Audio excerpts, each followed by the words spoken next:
কেমন আছিস বাবা? এই তো মা, ভালো আছি। তুমি কেমন আছো? এই তো আছি বাবা। বাবা, তোর শরীরটা ভালো? হ। বাবা, তোর কোনো কষ্ট হচ্ছে না তো বাবা? না, কিসের কষ্ট? খাওয়া দাওয়া ঠিকভাবে করছিস? খুব ভালো করে খাওয়া দাওয়া করতেছি। কি খাস?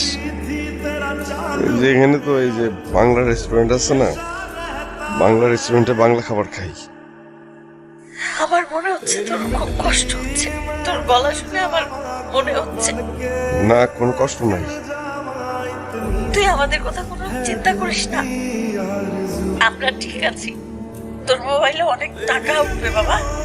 ফোন রাখ রাখ, পরে কথা বলবো। হ্যাঁ, আচ্ছা ঠিক আছে, রাখি।